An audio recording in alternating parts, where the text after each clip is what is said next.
สวัสดีครับผมนายชวนพัฒน์เพชรประสิทธิ์ครับนักศึกษา692 068ครับสาขาวิศวกรรมไฟฟ้านะครับขั้นตอนแรกก็เปิดแอป SelectQuote ขึ้นมานะครับกดไปยังโฮมนะครับกด New แล้วก็เลือกพาร์ทนะครับกดมายัง Sketch ครับเลือกเป็น Circle นะครับ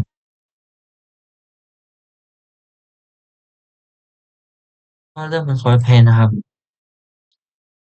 จากนั้นวาดวงกลมทั้งหมดเป็น4 วงนะครับ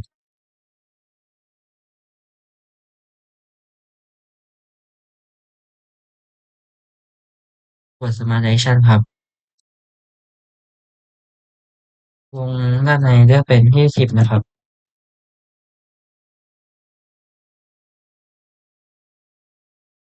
วงด้านนอกเลือกเป็น40ครับ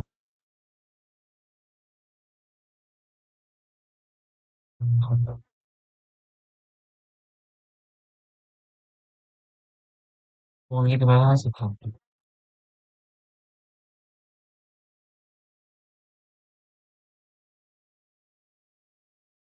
ก็วงตรงนี้นะครับเป็น110ครับ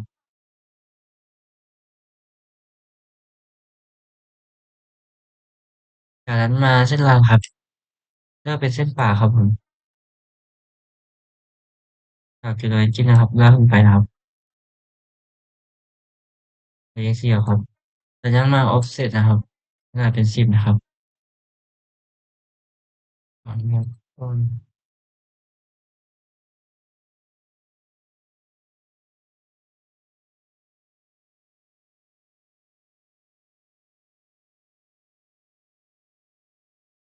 เข้ามายังเลือก trim นะครับก็ตัดเส้นนะครับ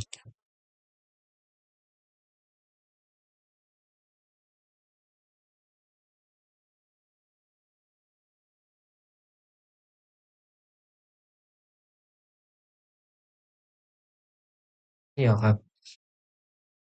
จากนั้นมายังเลือกเป็นเป็นนี่ครับ perimeter circle นะครับ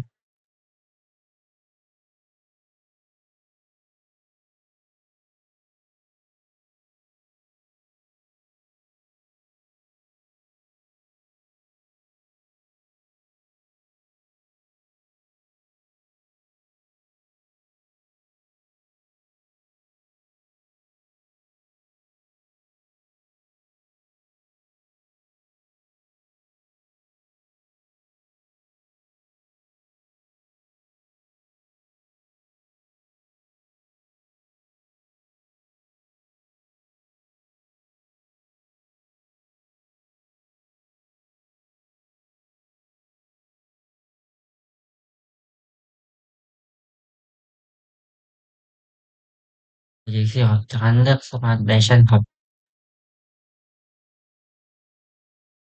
ปรับขนาดเป็น10นะครับระยะ4ครับจากนั้นกดเครื่องนี้ก็กดลงค้างครับกดทั้งหมด4วงนะครับแล้วกด equal นะครับ จากนั้นนะครับให้มาเป็นทิมเหมือนเดิมนะครับตัดจุดนี้นะครับแล้วก็เลือกตรงนี้นะรวมเข้านะครับ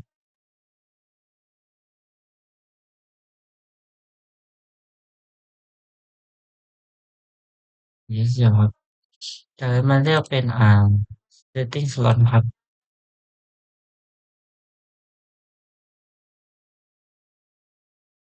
ปรับขนาดครับเป็นขนาดประมาณ15นะครับ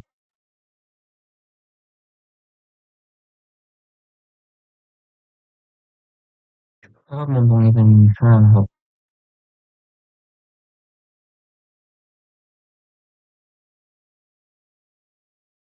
ก็จากตรงนี้นะครับมายังจุด origin ครับ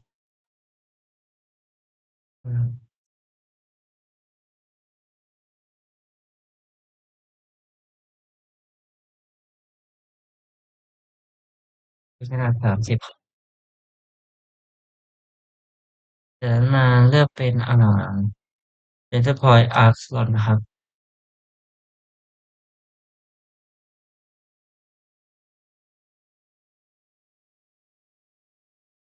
ก็กดเส้นลายครับ เปิดเป็น for connection นะครับพิมพ์ IX ครับลากมายังตัวนี้ครับ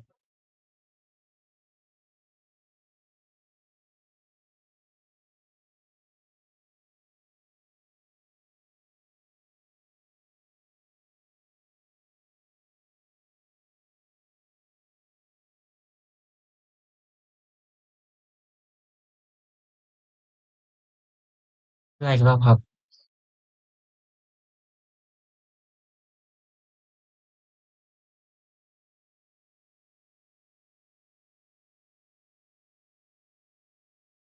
แล้วก็ปรับตรงนี้เป็นvertical ครับแล้วปรับตรงนี้นะครับเป็น65ครับ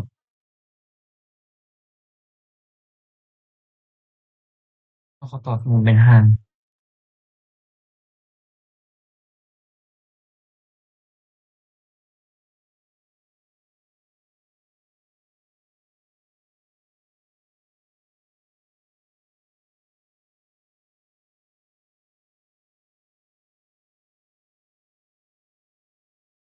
แล้วปรับ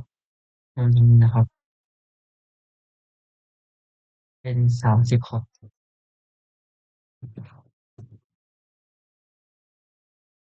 พอเริ่ม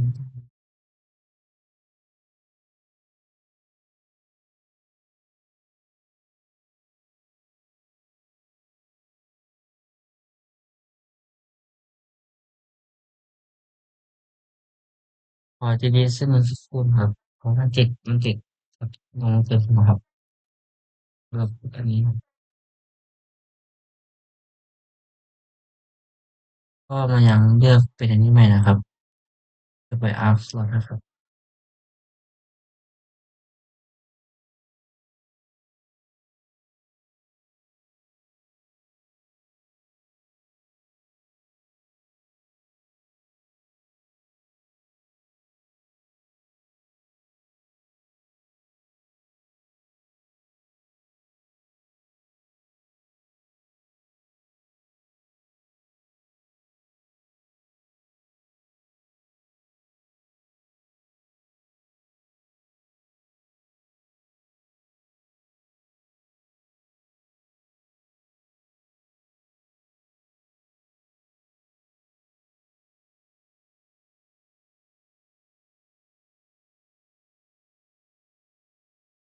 ไล่มาแล้วครับ Correlation นะครับจากจุดนี้มายังจุด Origin นะครับซึ่ง Origin นะครับก็ปรับ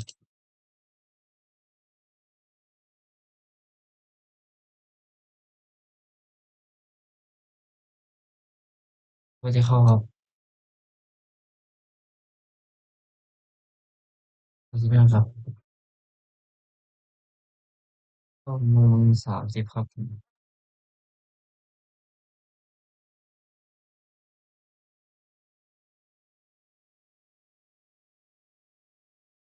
5ครับ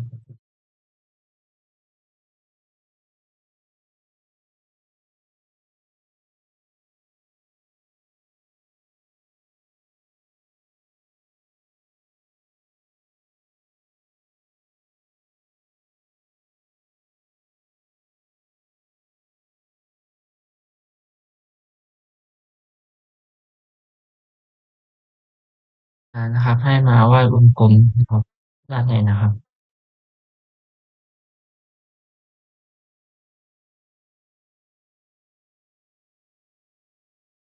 ไม่ขึ้นนะครับ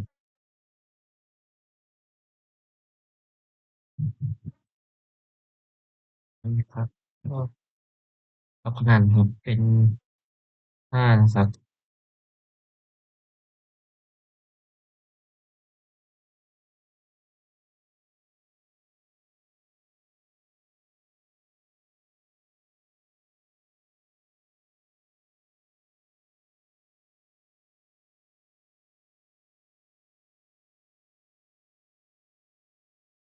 จากนะครับให้มาตรงนี้นะครับ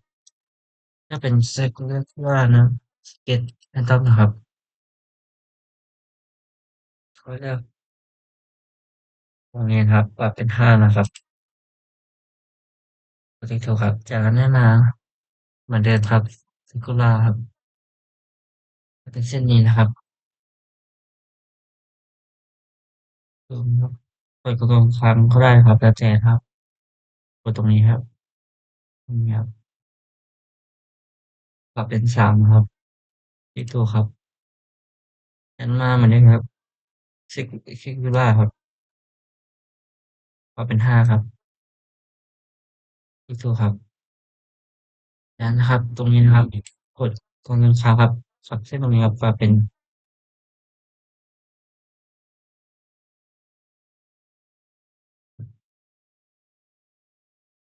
Tangent ครับตรงค้างครับตรงนี้ครับ Tangent ครับจากนั้นมาตรงนี้ครับ Polygon ครับปรับเป็น5เหลี่ยมนะครับเวลาจุดจริงๆนะครับไม่ต้องกับจุดตรงนี้ครับก็มาตรงนี้ครับกดตรงกลางครับตามเส้นนี้นะครับที่ผมกดไปนะครับตรงนี้ครับเลือกเป็นเส้นป่านครับจากนั้นมายัง Future นะครับกดไปที่จุดครับอันนี้ปรับเป็นขนาด20นะครับกดตรงนี้นะครับที่ตัวครับจากนั้นมา Attitude อีกรอบนะครับตรงนี้ครับครับเมื่อกี้ผมขอปรับนี่เป็นลืมนะครับปรับเป็น20เหมือนกันครับแล้วก็ Attitude อีกรอบนะครับโอเคครับอันนี้ปรับเป็น10นะครับแล้วก็กดตรงนี้นะครับ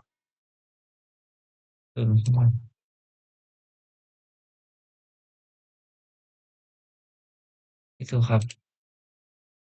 ได้ประมาณนี้ครับแบบนี้คือถูกต้องแล้วนะครับจากนั้นให้เรากดเซฟไว้นะครับแต่ผมแนะนำการกดเซฟไว้นะครับเซฟเสร็จนะครับให้มากดอย่างตรงนี้นะครับกดนิ้วครับกดเต็มเพจแนวนอนครับที่เราเคยสร้างไว้นะครับ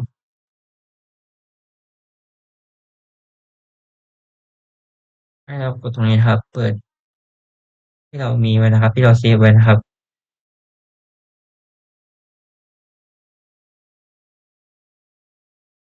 กดลากมาเลยนะครับ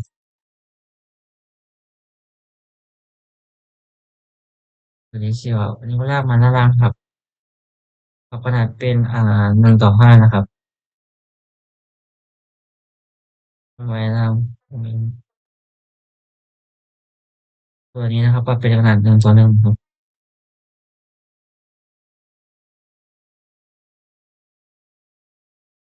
จากนั้นนะครับให้มากดตรงที่จะมาร์คครับอย่างที่2ครับก่อนอย่างที่2ครับ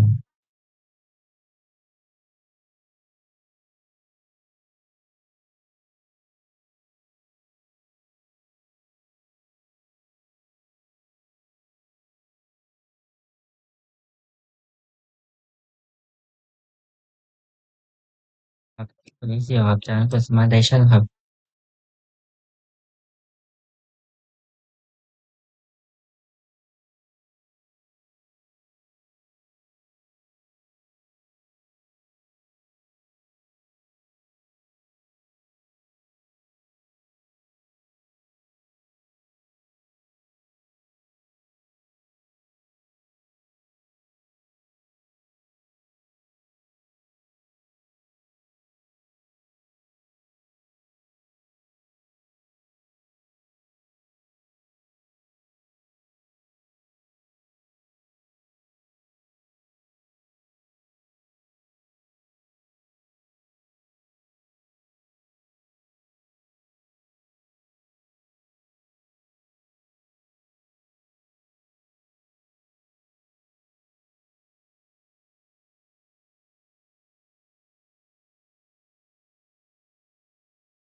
อาครับครับนี่ครับจะนวดอะไรนะครับ